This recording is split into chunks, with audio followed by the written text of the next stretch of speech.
Fala galera, sejam todos bem-vindos a mais um episódio do nosso curso de Java 8. E nesta aula nós vamos dar continuidade ao estudo das expressões lambdas. Stream é a nova interface que foi implementada na versão 8 do Java. Ela tem como objetivo reduzir a manutenção do código, como também simplificar diversas tarefas quando nós estamos trabalhando com dados numa lista. Trabalhar com uma stream é muito semelhante a trabalhar com interação utilizando uma coleção de objetos. Então, nós temos que a interface stream nos fornece uma série de métodos para nós compormos uma sequência de chamadas que será utilizada para selecionar um grupo de itens, fazendo com que dessa maneira a implementação seja muito mais fácil, como também mais rápida de ser implementada, e quando nós precisamos ler o nosso código novamente, é mais fácil para nós entendermos o que nós estamos fazendo. Então, nós temos que a stream ela é projetada para fazer processamento de dados. Nós temos que a interface stream ela traz os métodos tradicionais para o processamento de coleções de forma muito semelhante como nós trabalhamos com SQL. Ou seja, nós encontramos funções para fazer procura, como também para fazer agrupamentos. Assim,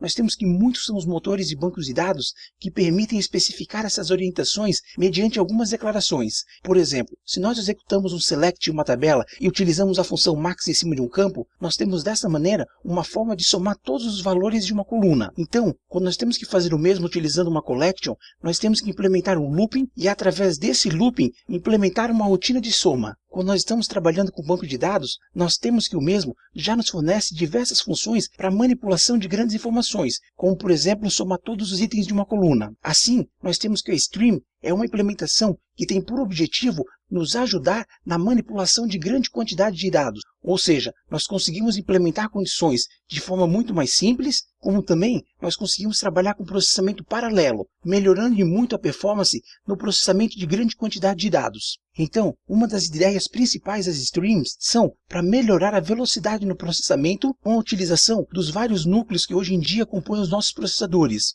Isso porque todo mundo que já teve que escrever um código orientado a fazer processamento paralelo conheceu como é difícil fazer essas implementações, como também como elas são propensas a erros. Com as streams, nós temos uma arquitetura para processamento paralelo sem que a gente precise escrever nenhuma linha de código.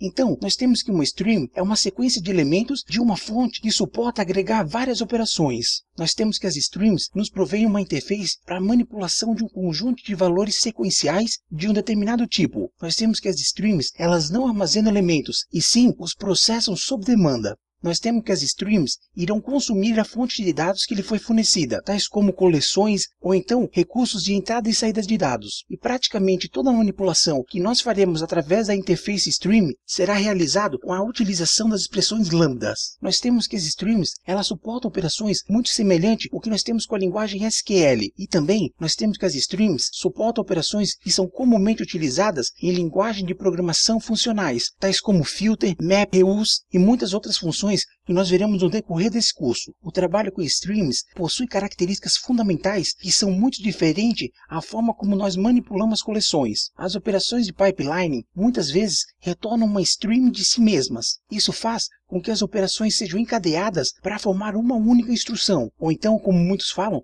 uma única canalização. E isso nos permite uma certa optimização, como por exemplo, a utilização de laziness e short circuiting. E como nós veremos, isso nos permite uma certa optimização. Nós temos também que as streams suportam iteração interna, em contraste com as coleções, que nós sempre temos que iterar de forma explícita, ou seja, a iteração externa. As operações stream, elas fazem o trabalho de iteração internamente, sendo que dessa maneira nós não precisaremos mais ficar escrevendo loopings e colocando condições para fazer determinado filtro ou então realizar alguma operação em cima de algum tipo de dado. Então é isso aí. Nesta aula nós tivemos uma introdução sobre a interface de processamento de dados stream. E na próxima aula nós vamos dar continuidade ao nosso estudo. Então é isso aí. Vejo vocês na nossa próxima aula. Muito obrigado e até mais. Tchau!